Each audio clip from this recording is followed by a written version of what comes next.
September 11th, a man named Lou Sandoval will be attempting to hit a heavy bag for over 55 hours for a world record. Why is this man doing this? There is a story behind his madness. Straight out of Jersey welcomes Lou Sandoval.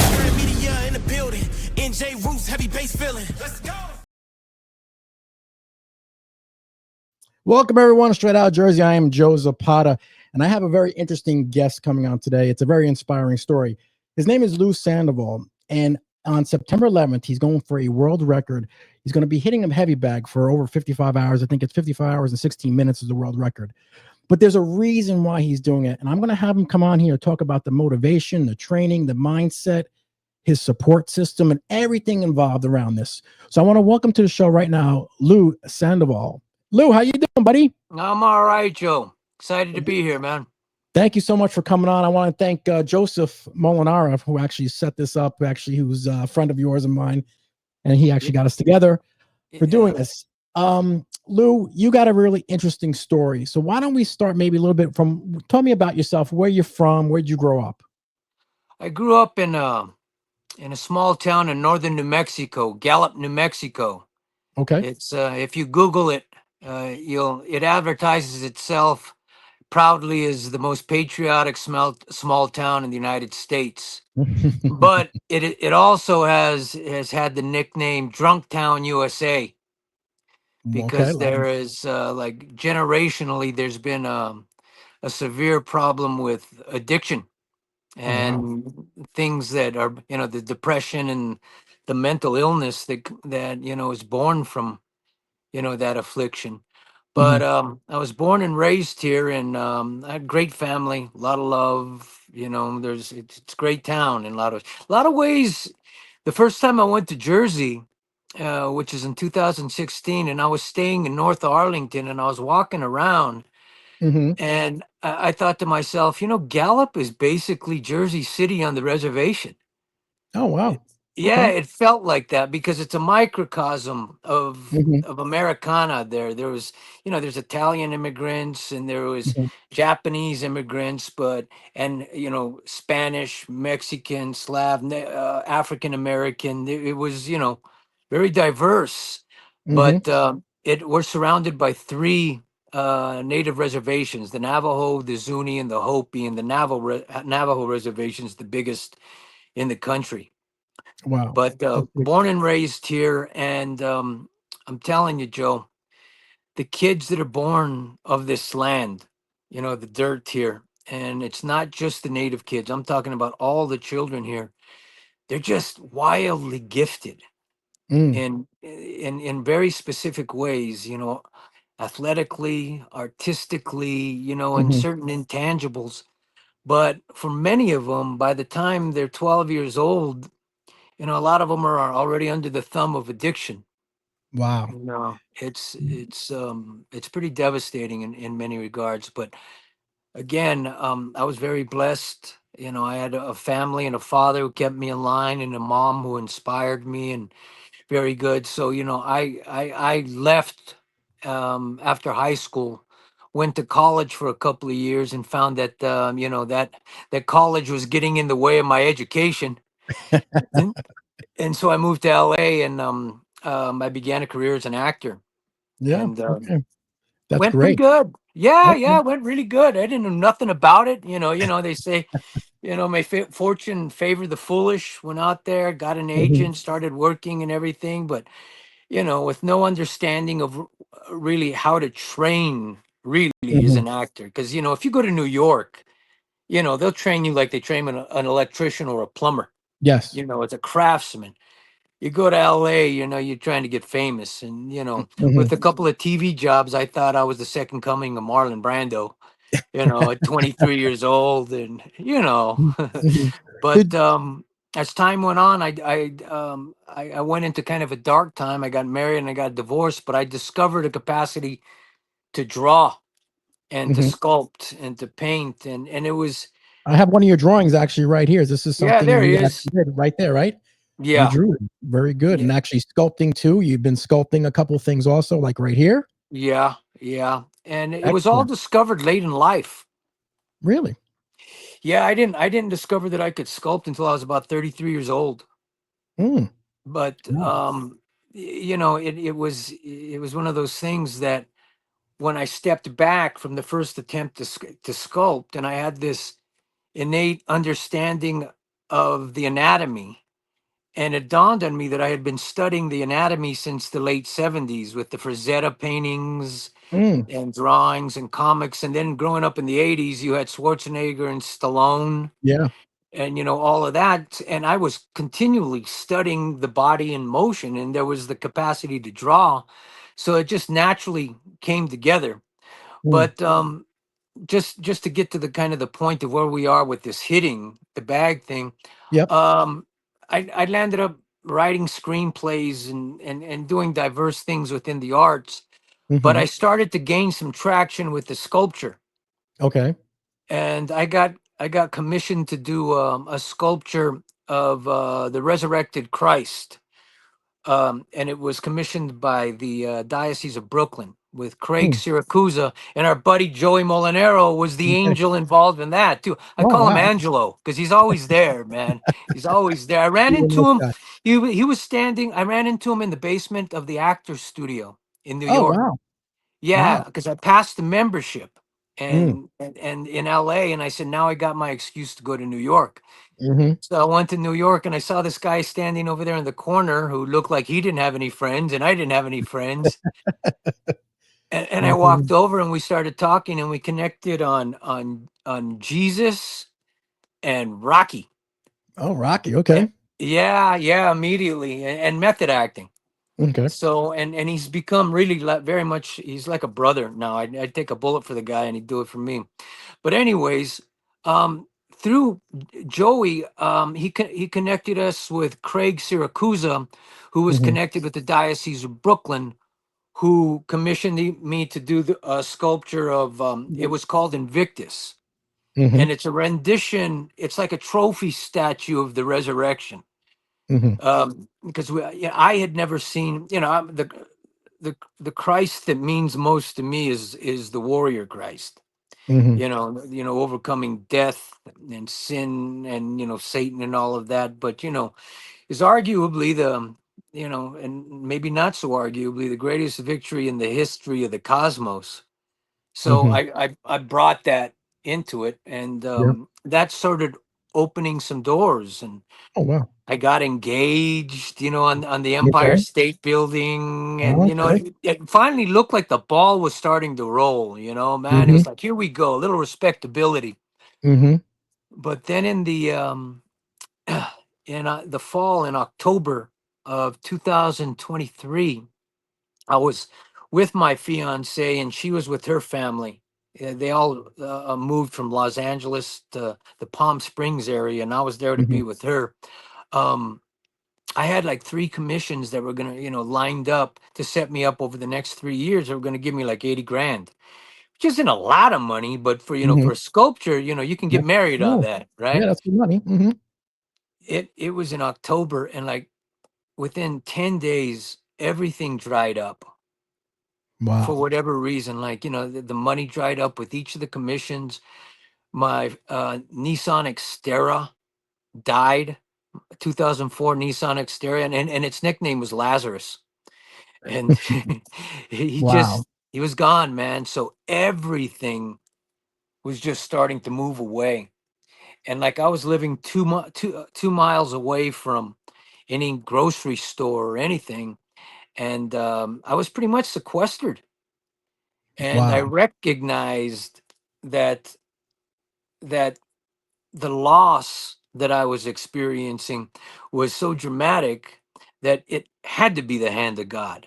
It Hmm. wasn't just a little thing; it was a wave. So Hmm. I took the time to start running, in the heat Okay. and fasting and praying during the running. And when you run in that type of heat, when you have any kind of physical exertion to that extreme and that kind of heat, it's like a Hmm. mobile heat lodge.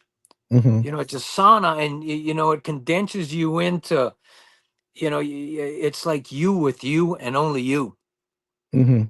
So Okay. I was in that place, but the losses still came, and I had to. I told my fiance, "Look, I think it's time I go back to New Mexico." I had always said I'd like to go back to New Mexico. There's a film business there, and I said I think it's time we go back.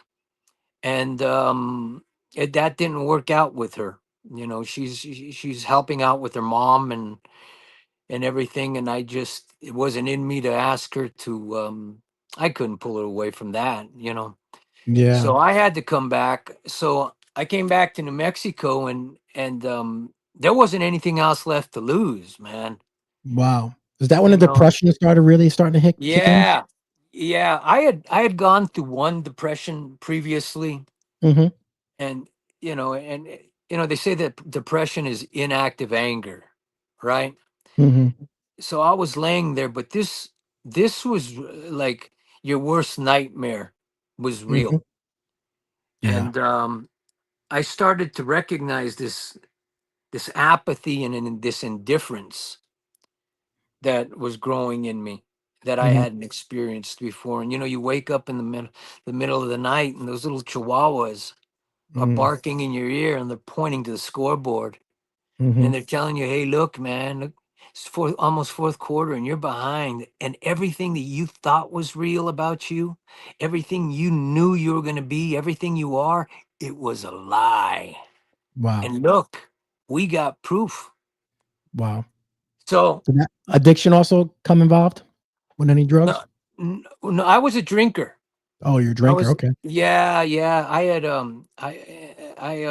had a problem with drinking. I landed up like in 2018 with a DUI. Finally, I'd been drinking like for 30 years on a motorcycle, and it was just the grace of God.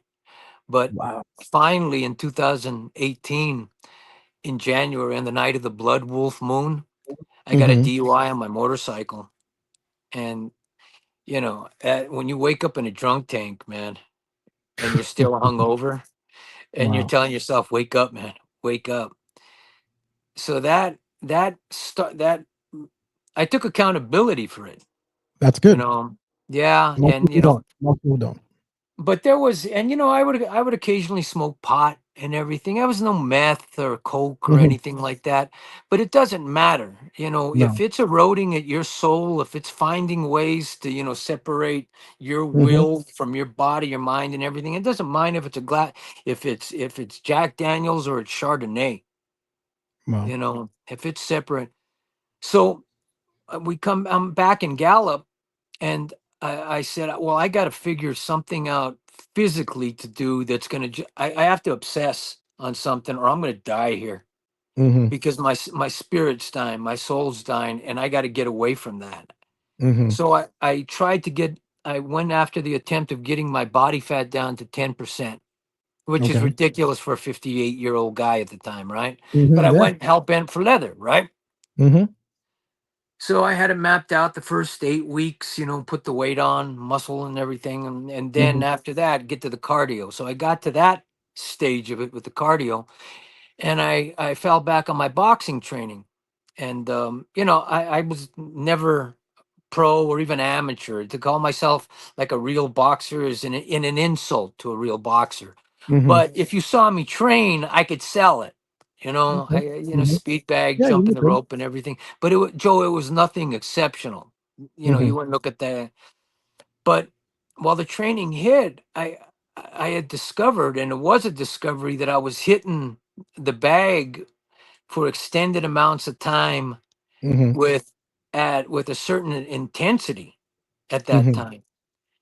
And like it reminded me, and I didn't tell anybody, I couldn't even admit it to myself, but the Native Americans in our area, particularly the Navajos, they can just run, man, like deer.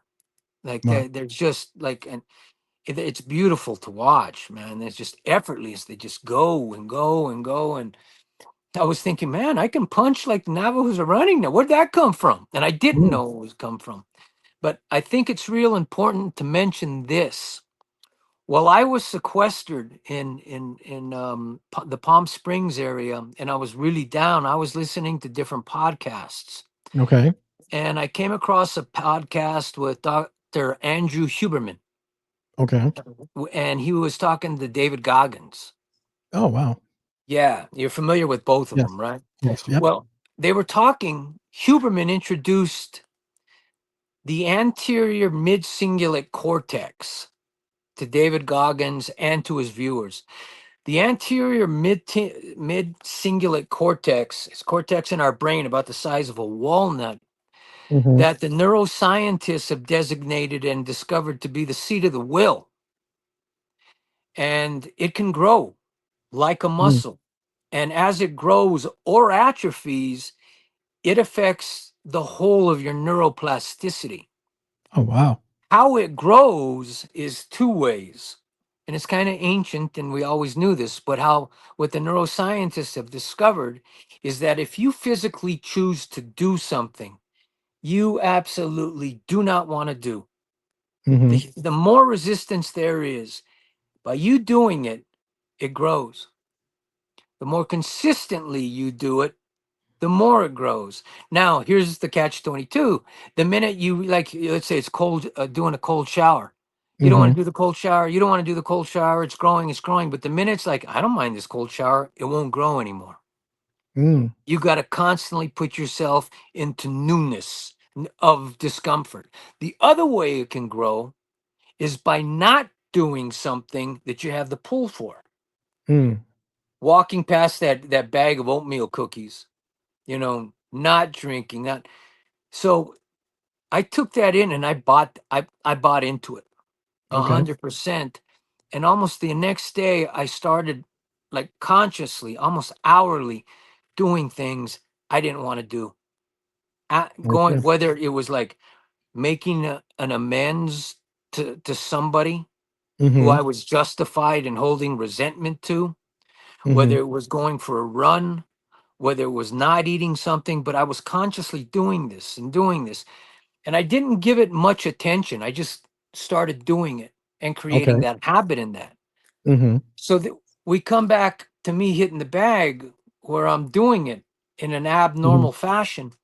And I stopped, and this little old man comes up to me, and I'm in Gallup at this point at a gym in Okay. Gallup, Wowie's gym. And this older man comes up to me and he says, "Man, Mijo, you hit that thing with bad intentions, man. What's up?" And I said, "Well, women in the Dallas Cowboys, senor, women in the Dallas Cowboys." And he goes, "Yeah, I understand." And he says, "No, how long did you hit it for?" And so I looked up at the clock and I said, it looks like 3.5 hours. He said, "Wow, man." And then there was this pregnant pause. And I've learned in my old age that when there's a pregnant pause, shut up, because there's a baby at the end of the pregnant pause.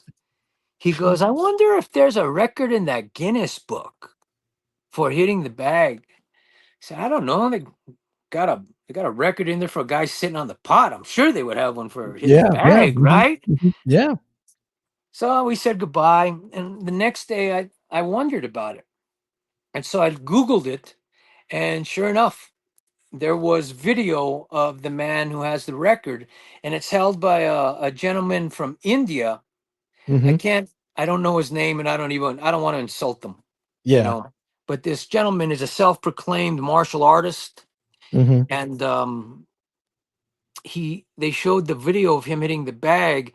And this is what struck me is that he's standing in front of the bag, and it's all about energy retention from his point of view, I think. And it was more of a meditative thing, but he's extending his hand and touching the bag, pulling his arm back, extending his hand, touching the other bag, touching the bag. So it's more of a motion like this. Mm-hmm. And my competitive nature immediately is like, "He's not hitting the bag, man. He's kissing the bag. Mm-hmm. That should Mm-hmm. be American, man." And Mm-hmm. then I caught myself and said, "Lou," I heard my deceased father's voice saying, "Don't even try it, Cuate. You'll die. Don't." So I didn't admit it to myself, but I'd go to the gym and I just hit and hit, and I started to monitor myself a little bit. I Okay. said, "All right, let's see if you can go 5 hours. Mm-hmm. See if you can go, let's go if you can go 8 hours. Mm-hmm. All right, let's see if you can go 10 hours." And the rules are that you hit for an hour, and then you have an option of taking a 5-minute break Okay. after the five, or you can forego the break and bank them. Like you can go Okay. 5 hours and then have a 20-minute break. Okay. So without ever doing any kind of any marathon running or any knowledge about any of this, I started an ascent to 24 hours, thinking if I can do 24 hours, then Mm-hmm. I can take it seriously, and then I'll think about reaching out to Guinness, and maybe I'll even tell a couple of people about it. Okay. Started to ascend, and most of this time I wasn't even like, I wasn't hydrated enough. Mm-hmm. I wasn't eating enough. I was just going on will. Okay. Will, heart, balls, and prayer. That's about it. Well, how far did you go without taking a break first when you were hitting that bag? Before I started monitoring myself, Before you started monitoring, how long were you going? Like an hour, I, 2 hours? yeah, I usually go about an hour and a half. Okay. Okay. But then I started to monitor myself, and Yep. I said, well, if it's just an hour, I'll keep it an hour. But then I found out about the banking thing, Mm-hmm. so I was starting to see how long I can do it. Okay. So I started to build up and build up and build up, and I remember I got to the 12-hour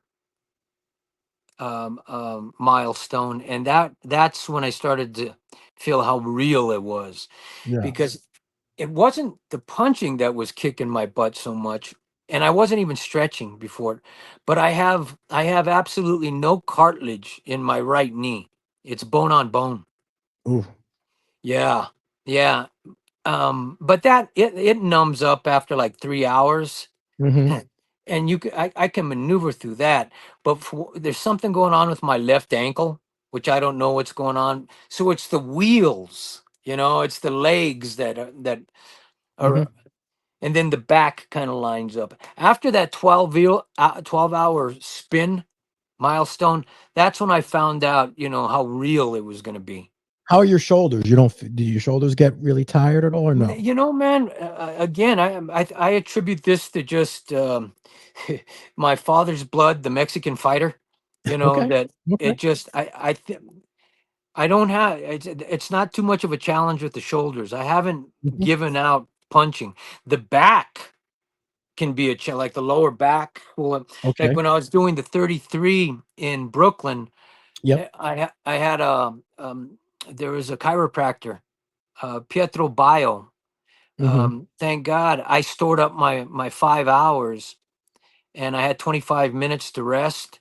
And we text messaged him because my back was getting tight. And God bless him, he drove in, and I took my 25 minutes, laid in the middle of the ring, and he brought that ball, that vibrating gun, and put Mm-hmm. it in my back, and kind of alleviated everything Mm-hmm. from it. But moved from the 12 to 18 hours, and then it was finally time to do the 24 hours. Okay. After the 18 hours, I was talking to Craig, the guy in Brooklyn, who is also an Emmy Award winning documentary guy. He has his own production company, Mm-hmm. uh, and he's a man of faith. And Okay. he's the guy that hooked me up with the Diocese of Brooklyn. But he's a money guy too. He's a producer. I told him what I was doing, and he says, "You hit the bag for 18 hours?" And I said, "Yeah." And he says, "And why?" And I said, I'm hoping that I can do something around, during Holy Week, and then get some donations and give it to kids or something. But it's really, it's if our king took some spikes in his wrists, Mm-hmm. when Yeah. everything he took, 24 hours on a bag is, Mm-hmm. it's the very least I can do. And Craig said, "Wow, this is Lou, how old are you?" And I said, "I'm gonna be 60 this month." And he says, "Listen, get somebody to film this. Mm-hmm. If you film it and you make it, then you get back to me, and then we'll see what happens." So I said, "Okay." So I got it filmed. I did the 24 hours, got it done. We made a little trailer of it, Yep. send it back to Craig.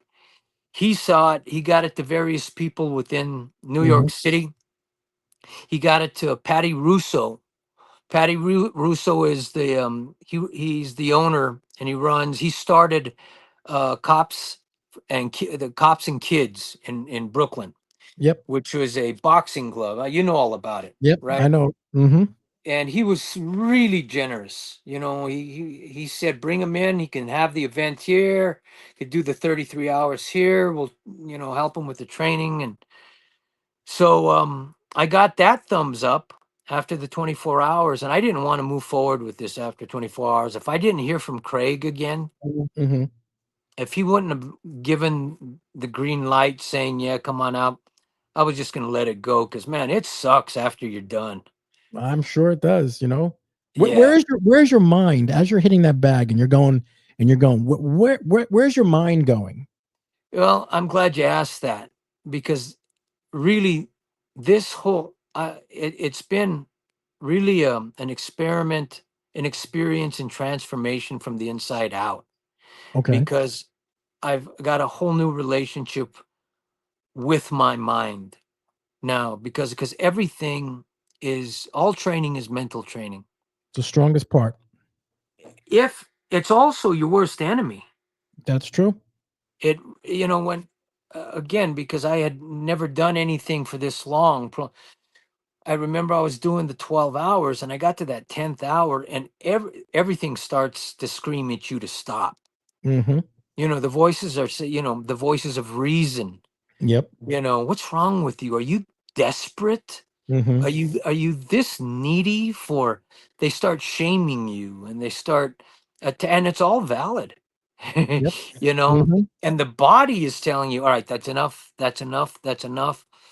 But I had been listening to that, Goggins, the Gospel of Goggins, Yeah, he's some and guy. yeah, and I bought into it, you Mm-hmm. know, where he talks about when you just keep drilling and you keep Yep. drilling, all of a sudden the mind and the body get behind the drill, Correct. and your world changes from the inside out. And also, because I was doing, that specific work on the anterior mid cingulate cortex, and because I've been clean and sober, all of a sudden that addictive tendency, that energy, and Mm-hmm. it's an energy, goes like this, Mm-hmm. and you become an instrument and a weapon. Mm-hmm. And again, also when I'm doing this physically with the mind, and being present and patient and Yep. intentional with every punch, because you get so bored doing it. Mm-hmm. It's like, I hate you, that voice, that little chihuahua voice, that little Mm-hmm. kid in the room is standing up saying, I hate this. I hate Mm-hmm. this more than anything. And he's right. Yeah, you you're know, right. Mm-hmm. but you stay lucid enough to tell yourself it'll pass. Yep. It's gonna pass. Mm-hmm. It's gonna pass. And then you drill through, and all of a sudden you pop up like a cloud, and you're there, and you're moving, and you're dancing and everything. But it's when you stop, though, like after these milestones, Mm-hmm. and like I collapse for 48 hours, it's more painful than the actual milestone. Mm-hmm.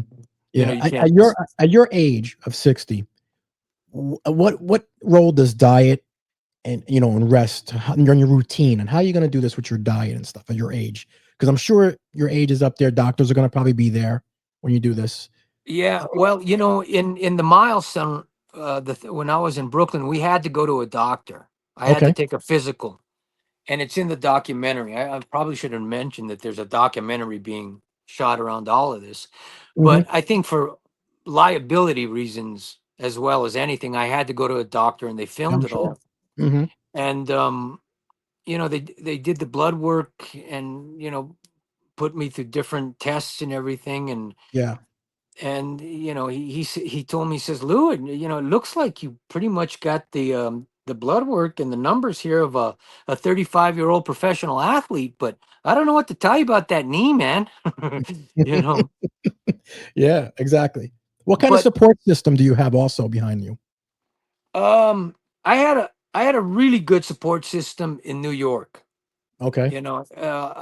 There was a nutritionist, a professional Oh, nutritionist who got wow. involved. She was a professor, and she Mm, put me on a diet. And I learned every man. I had no idea what I was doing. And diet and rest is correct. nutrition is. There wasn't enough carbs. And one of my dear friends from Gallup, who's a doctor, told me, he says, "Man, you're lucky your liver didn't shut down while Wow. you were doing that, because you were completely undernourished, Whew. no, the caloric level and everything." But that wasn't the case when I did the Okay. 33. Now that I'm here in Gallup, and we're coming up to about a year since I discovered all of this, and I've refined the training. It's like, Hmm. I'm in a place now where I'm training anywhere between 5 to 8 hours a day. Okay. And some days are training days, and other Hmm. days are suicide days. The suicide days are designed to simulate the pounding, Hmm. where our the coach, football coach Jimmy Johnson, talked about two things. He said fatigue makes cowards of us all. And he also talked about you train in hell so you can play in heaven. So, you know, everybody I know, a lot of the trainers, tell me not to do the road work, right? Hmm. But the road work is the closest thing that I can experience that simulates the pounding through the hours. Yeah, you're right. So, the other day I'm running, and, I did 15 miles of it, and, it sucks, man. Hmm. Hmm. It does. It, but what I've learned is eat the suck. The nutritional value in the suck. Mm, There's nothing else in God's experience that will enhance the will, the body, the spirit, by choosing to sit within the physical, the emotional, the mental, all that discomfort. I've had a few people ask me about getting into a career in the arts, or getting into the career as an actor, or even doing something like this. mhm, And they said, what do you think? What does it take?" And I said, "Can you take shit? Can you eat shit? Can mm, you smell shit? And can you sit in it? Because if you can't, if you don't want any part of that, then you ain't gonna mhm, do shit." mhm, And it's not mhm, fun. Most of it's not fun, and it's not for everybody. mm, It doesn't make sense. It doesn't make any reasonable sense at all. But when you get that need, and it's not being catered to, and it wants to be expressed, and you're not expressing it, that's when you start using. That's mm, when you start numbing yourself. You know, you're running from something, and say, that wild stallion in you, that wolf that maybe comes from your shadow side, that you mhm, don't want to talk, like, the gospel according to Balboa. He talked about the beast in the basement. correct. So many of us have that, but we live in such a sterilized, civilized, homogenized, need to be safe, need to be Mhm, comfortable culture now, that this is why we have that depression, mhm, particularly in men, mhm. Yeah, you're because right. some of us, it's like our soul needs to find out how much we can take Mhm. and Wh keep going. What are you Now, looking to achieve, by the way, with this record? What is in you that you're looking to achieve? Besides, I know you can do this. it's it falls into, like, if a 60-year-old, 5'7" 150-pound Jurassic artist, who's not a military guy, Mhm, who's not a professional boxer, who's mhm, not a marathon runner, mhm, if he can discipline himself and align himself in his faith, put mhm, his will with the will, and get up in the morning and you pray like everything depends on God, and then you hit your day like everything depends on you. Mm-hmm. If I pull this off, when I pull this off, it demonstrates capacity Mm-hmm. in, yeah, because it really is. I don't want to sound cliche about it, but there may be some genetics things in me that may enable me to punch Yeah. longer, but everybody can find that thing within them, you Mm-hmm. know, that need, that will, Mm-hmm. because if I'm a big advocate of extremity, of putting ourselves in places of extreme extremity, of people say you got to listen to your body. Mm-hmm. You got to listen to your body. You get to a point where you say, no, no, no, no, no. My body listens to me. Mm-hmm. Now that doesn't mean that you're foolish. You know Okay. when your body's injured. You know when you need recovery and everything. But we give ourselves so many outlets out. Yeah. You know what I Yep. mean? Yep. September 11th is the day. Yeah. I mean, is the big day. Do you have a lot of pressure on that you feel a little bit getting ready for that day? Um, That it's I think it's coming. I think it's chemicals. I can feel the chemicals about it, Okay. but because I have been diligent in my training, That's and good. I have been diligent in my prayer, and Mm-hmm. I'm accountable for literally to the best of my ability. I'm being accountable for every thought that I have Mm-hmm. because I know a thought's going to trigger everything. And I've Mm-hmm. been lucky enough where the last month of through August, I'm training at a compound like miles out of Gallup, or so it's like me going to Russia, and I'm not thinking about anything else but the giant. You Okay. know, Like Rocky when he went to Russia and trained in yeah, the mountains. because look, man, I'm not. You know the difference between being crazy and being brave. What's the difference? Crazy doesn't know the stakes. Crazy doesn't know what it has to lose. I Mm-hmm. know what I have to lose here, man.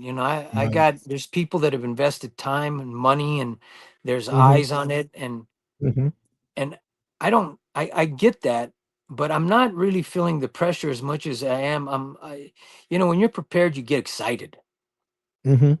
You know, I I thank a lot of my training at the Actors Studio for this because they put you under like this microscope of scrutiny when you get on the stage there, man, because they're looking through you, Mm-hmm. and you're very vulnerable, Mm-hmm. and you get up there and you do your scene, and you tell the members what you tried to do, and I mean, you've been working on it, you've been your Mm-hmm. heart and soul and everything, and a lot of times, the members will look at it and say, Lou, I didn't believe a thing you could do today, man. You did it. They just beat the hell out of you, and you got to sit there and take it. Mm-hmm. You take it, but then you move from that, and it calcifies you, you know, where you Mm-hmm. find, no, I'm gonna get back up there Mm-hmm. and everything. So you start to get it. You begin to get a taste for the chemicals. Mm-hmm. And when you're prepared, when you know your lines, when you know your paradigm, when you've done your work, when you put the hours in, when you put in 8 hours, 1 hour hitting a speed bag straight, 1 hour doing core work, sit-ups straight, 3 hours doing the heavy bag, then do the red. When you do that and I come home and I collapse, I've done the time. Mm-hmm. And then it goes into an hour of prayer, and I eat, and I go into a coma until the next day. Mm-hmm. Can I ask you, are you scared at Yeah. your age? You are? Yeah. But I would be scared if I wasn't scared. Okay. Fair Yeah. enough. I think, I think most of us are better when we're scared. Correct. Fear's good I sometimes. think so. It's the chemicals, man. It's like Mm-hmm. the pregnant lady who picks up the car. Mm-hmm. That's You right. do things. You Mm-hmm. know, the idea, this is in my hometown. It's taking place in my hometown. Mm-hmm. And when I was 12 years old, and I think 12 years old is a real, real important time for most of us because puberty hasn't kicked in with that confusion, and we're not babies anymore. Mm-hmm. It's kind of that sweet spot in there. And I believe that destiny kind of hits us on the shoulder with a direction around that time. And I remember there was, in the final week of March in 1977, I was, I had a real spiritual experience. There was a ritual I went through, which heightened my spirit and my love of Christ into like a cellular way that, as Mm-hmm. to the eyes of a child. And then I saw a movie, a mythology in Rocky that just inspiration and spirituality that got so deep in me that I couldn't even get rid of it if I wanted to. Wow. And at that time, I always thought, all I really, I don't know how I'm going to do it, but I hope I can use my skills to do it, is I want to bring honor to my God, to my family name, Mm-hmm.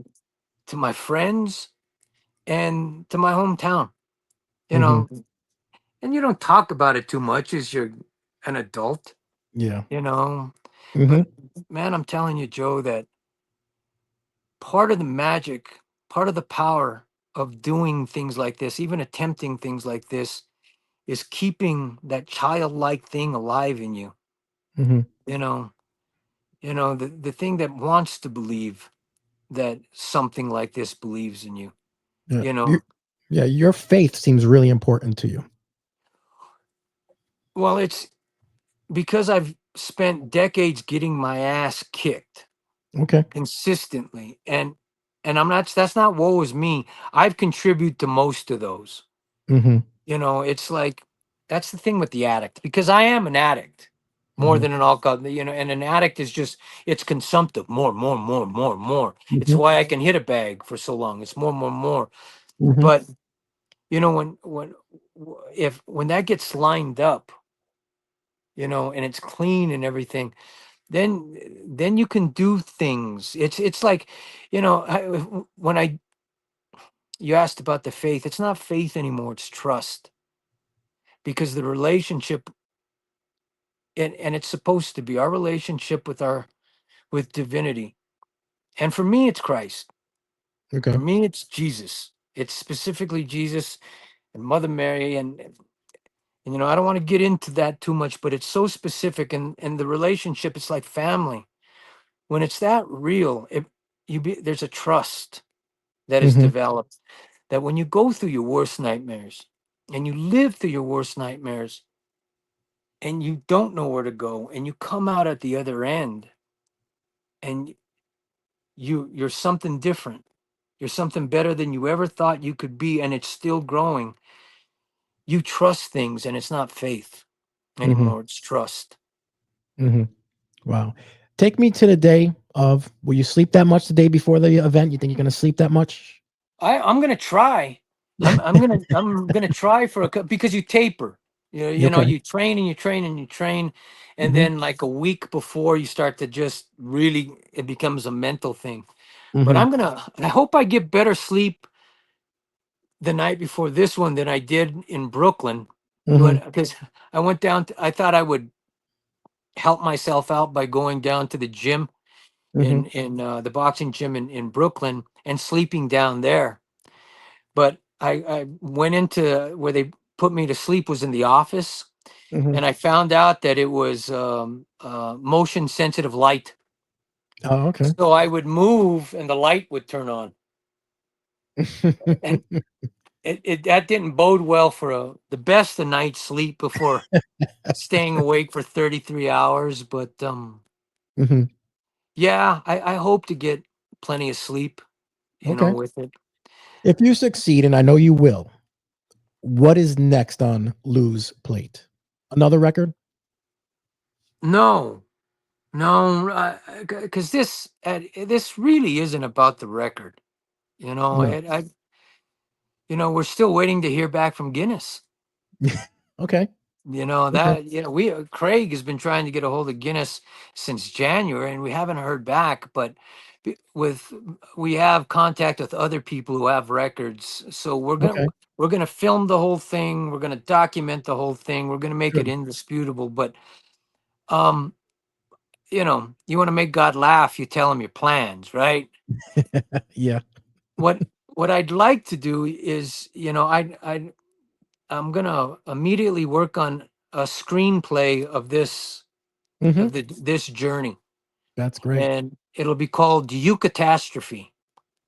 Hmm. Eucatastrophe is a word I had never heard until I was in Brooklyn during Okay. Lent, and it's a word, and it was coined by J.R.R. Tolkien, the man who wrote the Lord of the Lord of the Rings. Rings. Correct. Lord of the Rings. Yeah, devout Catholic. And eucatastrophe is kind of the opposite of catastrophe. A catastrophe is a sudden turn in the story that takes you into gloom, Hmm. pain, doubt, shadow. Eucatastrophe is a sudden turn in the story that takes you into light, joy, triumph, and tears. Hmm.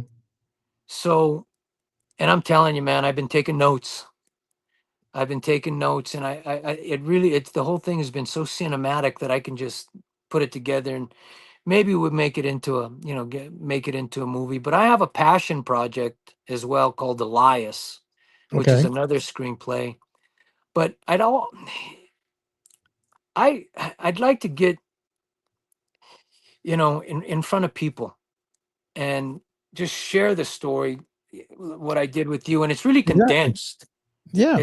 What I'm sharing with you is kind of condensed, but you get a, and it wouldn't be a comedy show, but it's just telling the whole story, and then in the background have my art Hmm. that coincides with the entire journey about basically a kid who fought to keep it alive inside, whatever it is. Hmm. When the world is doing what it can to pound you out, Hmm. and you have to rely on, you know, almost childish perspectives, going and reading certain phrases, listening to certain songs. But I think once I get this, if this, through the grace of God, this is accomplished, I get this Hmm. done, then, you know, I have the right to share this. And I would hope to share this particularly with young artists, and Hmm. as specific with young men. Yep. Hmm. You know, that's real important right now, because, you know, you hear it through Jordan Peterson, you hear it through a lot, you know, how lost so many young men are right now, Hmm. Yeah, you you're know, right. not touching into this thing, you know, that, Hmm. you know, fighting for your brother, dying for your brother, bleeding for your brother, that, you know, that our society will kind of look down their nose at and call toxic masculinity and everything. Hmm. And, See, you know, I don't see you stopping boxing after this. I think you're going to still be hitting that bag for hours, because when you work out like that, you release endorphins and the yeah. depression goes away, everything. I mean, that helps everyone. Exercise helps get rid of depression. And I think you're going to still continue, even after this is over, still doing those fighting and those things that you just make you feel better. And your Oh, faith is going to be your strength. absolutely. I wouldn't, at this point, I wouldn't know who I was without it. Now, I Hmm. don't know if I'll be hitting it 5 hours a day No, of course. Yeah, that's anymore, true. but, you know, I don't, you know, Joe, I honestly don't know exactly where I'm be, but I'm excited about that. Yeah. Okay. That's good. You know, again, the trust thing, you know, put your arms in the air, you know, Hmm. you almost, again, as a screenwriter, as a storyteller, as an artist, you kind of frame things Hmm. cinematically, theatrically.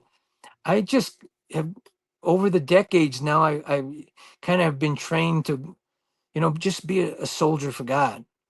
You Hmm. know, wherever you ask me to show up, even I don't care how scared I am, no matter what it is, I'll show up with all I got. Yeah. And, Because, yeah, you're right. This, people love the underdog story. You at your age doing it's just like Rocky, the underdog. Just you have the same story, and it's big. People love that stuff. You know what you're doing. well, thank you. Yeah, well, you know, it really came out of nowhere, man. It really, really, really came out of nowhere. Where if you would have told me 2 years ago, you know, that I was going to be attempting this, I would have said, God, I hope not. Jeez, I hope something comes up. And no, I don't want to do that. But there's a saying that people love they love stories of the champion, but they Mhm. need stories of the underdog. Correct. So, I sense the value of, it's like last time, when I accomplished the 33 Mhm. milestone in New York, I went to the actor's studio, and I was down there, and one of the guys came up to me and he goes, "Hey man, you did that boxing thing, huh?" And I said, "Yeah, I got it." He says, "Yeah, it's pretty cool, huh?" And I said, "Yeah, it is." And he says, "What, you think you're Rocky now?" I said, "No, no, no, no. But you know the difference between me and Rocky?" And he goes, "What?" And I said, "I'm real." Yeah, you're right. That But is really true. that, and no disrespect to, to Mr. Stallone or the power of that mythology. See, I recognized, when I was 12 years old and I went through that spiritual experience on a Saturday, and then the next Friday, I'm sitting there as a 12-year-old kid, and we go to see the movie that just won the best picture, a boxing movie. Mhm. And there was no internet. I saw the Academy Awards and I recognized him a little bit, but I didn't know who he was. Nobody knew who he was, which Mhm. is the beauty of it. Mhm. So we sit down, and immediately that dan dan da da dan da da dan, that trumpet, it's five trumpets. Bill Conti selected five trumpets from Rome. He Mhm. knew about this. It was when the gladiators were coming in, but it immediately picked the spirit up. Mhm. And you hear those five trumpets, and the very first image that you see in the 40-year saga of Rocky Balboa, the very first face, you see the face of Jesus Christ. Wow. And yeah, you'll see it. Like and I remember sitting there, and I was still, I was baptized into the Holy Spirit, which wasn't a traditional thing in the Catholic Church. But back in '77, there was this thing called the Charismatic Movement, which was Mm. moving through the American Southwest. And it was all about inspiration. It was about fire. It was about going after it. It was pumped up. Mhm. And, I was 12 years old and I went to this ritual and I was like on fire, and, I Mhm. had this overactive imagination, and there I was, and you see the face of Jesus Christ. And then the camera pans down and you see these two warriors going in and out of shadow and light. Mhm. And then the story starts to unfold. And it's about this beautiful human being that talks to puppies and feeds turtles, talks like they're buddies, and pays Mhm. attention to this little girl that nobody pays attention to. And he lives in a shithole. Mhm. And his area is a shithole, but everywhere he goes, he's the light. Mhm. He's like elevates everything. And even when people it's all about disrespect and they're forgetting him, and the manager tells him, you could have been something. But as this story is unfolding, all of these concepts, these ideas that parents and teachers and coaches and mentors and priests and everything, like sacrifice, endurance, forgiveness, compassion, it's being played out, Mhm. and Goggins talks about this. This is probably why I bought into Goggins. When during the fight scene, when Apollo knocks him down, and that sweeping, that music going the distance is playing, Mhm. Yeah. and he's down, and again, we didn't know it was coming. That crowd, we didn't know there was no sports genre yet, Joe. Yeah. You're right. This was brand new, man. Mhm. And he's going, and the manager Mickey's saying, "Stay down, Stay stay down. Yeah. down." Mhm. And Apollo's got his arms up. Mhm. Then Apollo Mhm. turns around, and our guy is going, Mhm. "I ain't done." Mhm. Screwed me up for life, man. Screwed me up for life, man. Mhm. I was Yeah. well on my way to being a fireman. You know, What advice would you give the younger adults and maybe older adults who are suffering with depression? Would you tell them to get into some boxing, do something like this? Eh, again, I'll remind you that two things. Depression is a reminder that you're not insane. And depression is inactive anger. And don't try to depression is all a mind game, Mm. and it gets into your body. It's like spider webs. It's like a growing fungus Mm-hmm. that you get active. You daily get active. Start putting muscles on that anterior mid cingulate cortex. Little bite-sized things, doing things you don't want to do. So your will is telling your mind and your body, you ain't running the show. It's all will, man. And you're not going to start off hitting a bag for 4 hours of stuff, but just get up, you know, get Mm-hmm. up and keep moving. Rise, rise, rise. Listen to any form of music you need to. Watch any movie you need to, or whatever source of it. But start conditioning. And the more you don't want to do it, that's the day you have to do it. And you'll Mm. change your world from the inside out. And I'm not talking about this as from theology. I'm not talking about this from as a scientist. I'm living it. Wow, that's crazy. It's It unbelievable. is crazy, man. It's all crazy. Yeah, it is. I'd like to have you come back again after the record's done because Sure.